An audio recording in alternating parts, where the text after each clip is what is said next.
Okay mga ka-trigger, ito ang inyong Pinoy Firearms Instructor na gunsmith din naman.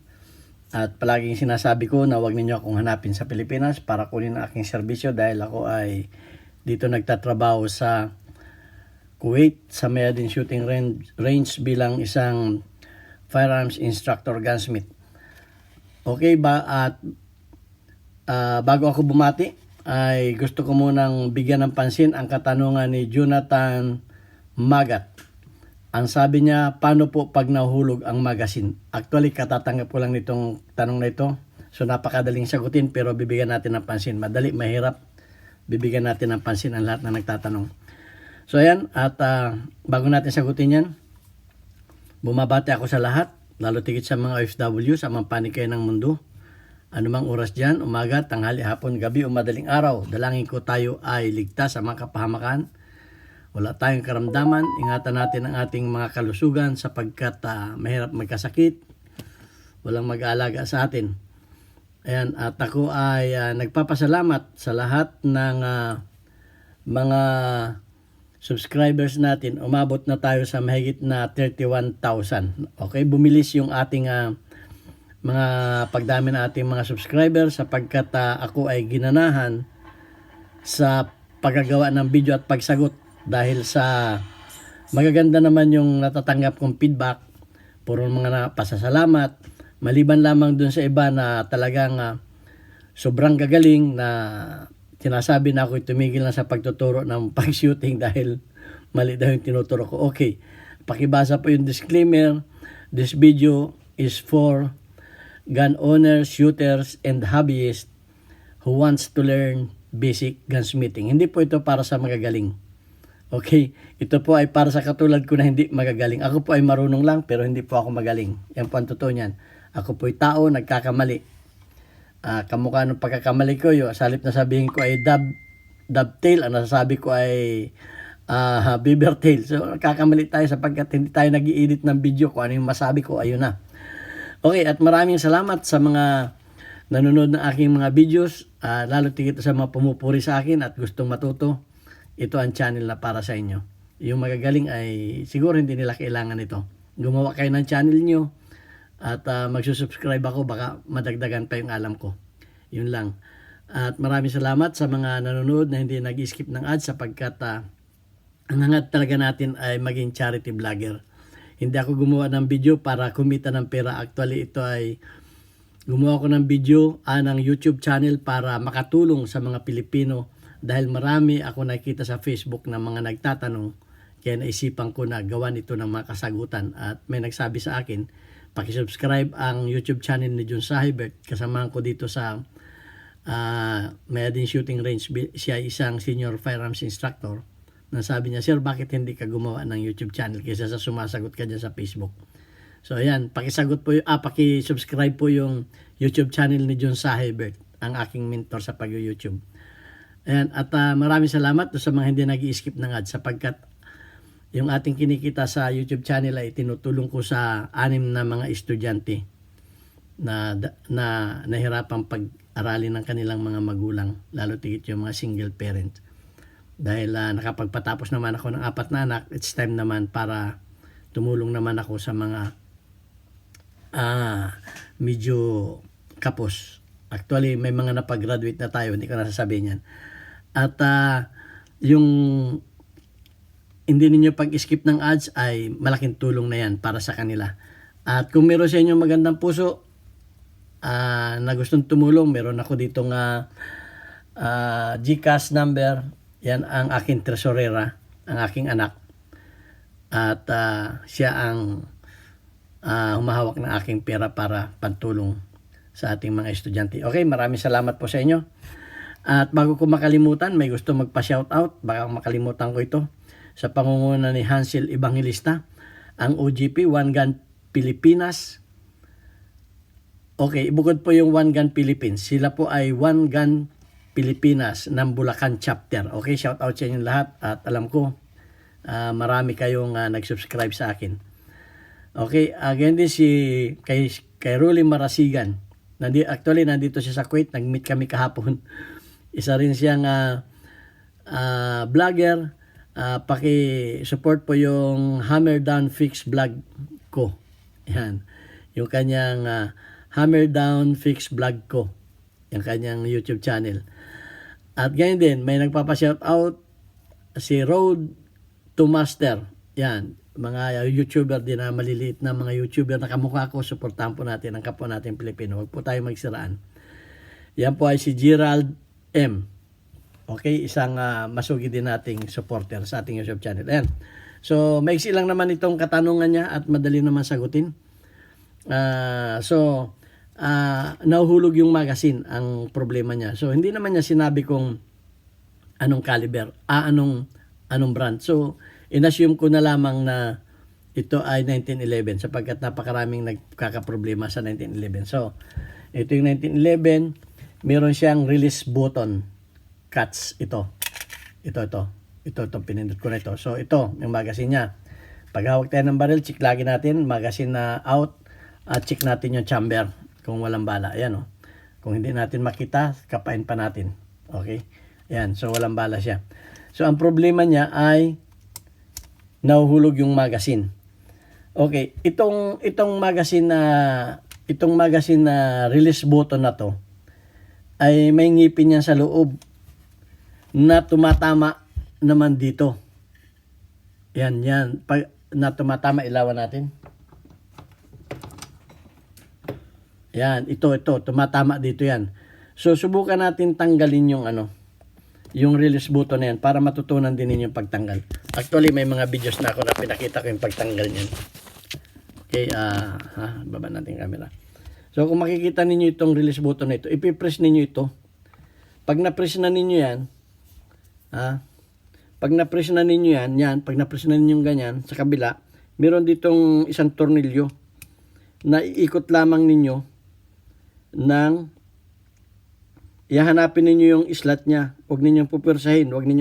May katapat yan. Tatapat yan doon sa kanyang Yan. Pag hindi nakatapat yung may parang kasi may parang dawil yan eh. Yan. Pag na-press ninyong ganyan, yun. Ikutin ninyo ng pataas. Okay? Pa kanan. Yan. Pag yan, kusang matatanggal na yan. Ito na, yan. Natanggal na siya. Pero hindi kasi yung lock niya pumasok na dito sa kanal na to. Ngayon, pag inikot ninyo yan, lalabas yung kanyang lock dito. At yan ay maglalak na. Pero pagka natanggal na ninyo ganyan, wag na ninyong ikutin dahil pag yan ay natanggal dito, pag lumabas yan, mahirap na ibalik. At saka mahirap hanapin yung spring yan. Maliit lang pero malakas. So ito yung release button niya. So ito ay may parang dito, may ngipin. Dito dumadaan yan, no? Yung magazine ninyo, pag ipinasok ninyo, dito dumadaan yan. Maliwanag, dito dumadaan yan, hanggang dun, yan. Yan, maglalak yan dyan. Ngayon, pag ito ay sumagad na sa taas, at hindi tumapat itong na to, pag hindi tumapat ito dyan sa ngipin niya, ngipin ng magazine cuts, mahuhulog yan. Halimbawa, ipinasok ninyo hanggang dyan lang.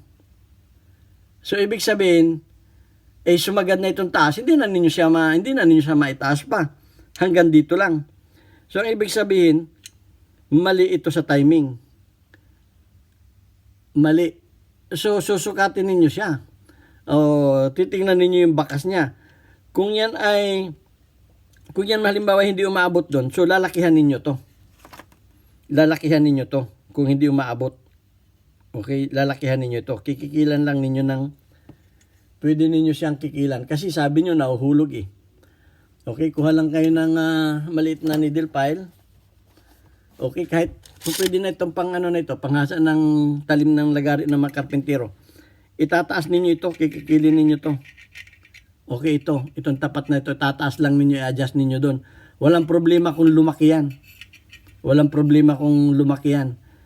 Dahil ang importante sumabit itong parting itaas niya na to. Okay, sumabit. Kasi nga, kaya nahuhulog yan, hindi, pag sinaksak nyo yung magazine, ulitin ko, pag sinaksak nyo yung magazine, dito lang nakatapat. Ngayon, kung yan naman ang bala naman niya ay hindi makuha ng, halimbawa, yung bala niya hindi makuha naman ng ng slide, hindi pumasok naman yung bala niya sa chamber, naiiwan dito sa magazine yung bala. Ibig sabihin naman, ito naman ay napasubra ng taas, mababa yung magazine mo ngayon, bumaba. Pag ito ay napasubra, natural, bababa naman itong bala mo. Kasi yung bala niyan ay nandito. Okay, yung bala niyan ay nandito.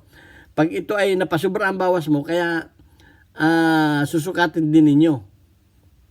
Pagbawas ninyo ng kaunti, sukatin din ninyo. Tingnan ninyo kung subukan ninyo sa dami po ulit kung hindi ba napasubra. Kasi pag sumubrang taas yan, bababa ang inyong magazine, yung bala ninyo hindi makukuha ng slide. Hindi makukuha ng slide. May iwan yan dyan. May iwan. So, dapat eksakto lang. So, yan.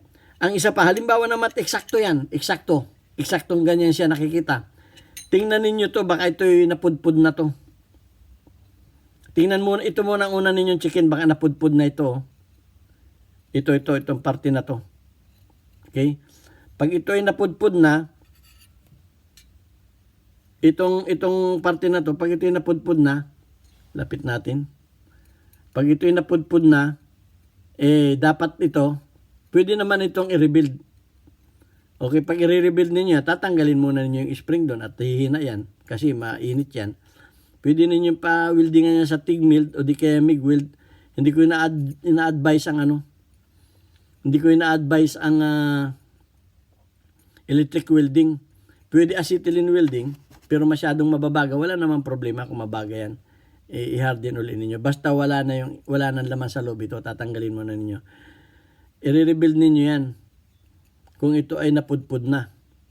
So, makikita naman ninyo yan pag yan ay nakalagay dito. Masisilip ninyo yan dyan. Masisilip ninyo yan, lalo pag tinanggal ninyo yung slide, masisilip ninyo yan. At pagka isinaksak ninyo itong magazine, masisilip ninyo sa ibabaw pag wala yung slide. Makikita ninyo yan. So, at saka mararamdaman ninyo yan, oh. Mararamdaman ninyo yan. Kung yun ay halimbawa ay pudpud na o hindi na gumagana yon. Yan. Yan ay i-stop yan dyan. Pero kung yan ay dire-diretso, ang ibig sabihin ay pudpud na to. Napudpud na to o nawala na yon. Ang isa pa, last, yung spring nito ay baka nawala na yung spring nito. Kasi pag tinanggal nito, ayaw ko lang tanggalin kasi pag ito inikot ninyo pabalik, sige tanggalin na natin para makita ninyo. Pero mag-ingat kayo, tumatalsik to. May spring yan dito. Ayan Tanin nyo. Yung spring na yan, medyo matigas yan. Baka yung spring nito itong spring nito ay nawala na. So, pwede kayong gumawa ng spring o hanap kayo ng medyo malaki ng konti ito pero pagka wala na talaga, spring ng lighter, pwede na dito. Pagka wala na, o di kaya kumuha kayo ng kwerdas ng gitara. Ipulupot ninyo sa pako hanggang sa makuha ninyo itong size na ito. Ayan Hanap kayo ng spring yan dahil pag yan ang spring na yan ay nawala na o di kayo nagkaputol-putol na, mistak na yan dyan, kinalawang na yan dyan, hindi nagagana yung spring na yan. So, ang pagpapasok niyan, ingatan lang ninyo dahil pagka kumabuse yung inyong screwdriver, yan ay lilipad yan. Siguraduhin ninyo Papasok lang ulit ninyong ganyan. Yan, at ikot ninyo pabalik pa ganun. Para mag-stay siya. Pag yan ay nasa loob na, ibabalik ninyong ganun para yung ngipin na yun ay sumabit. So, ayan. At ganun lang ang pagkakabit din ito. Madali rin lang pagkakabit. Ipapasok lang ulit ninyong ganyan. Okay. Yan, papasok lang ninyo at tutukuran lang ninyo sa kabila para pagka ibinalik ninyo ganun,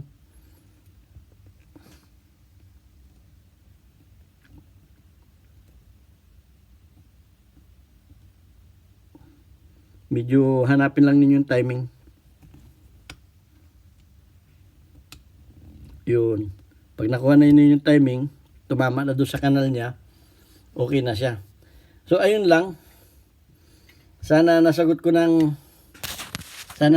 ng tama yung katanungan ni sino yung nagtanong.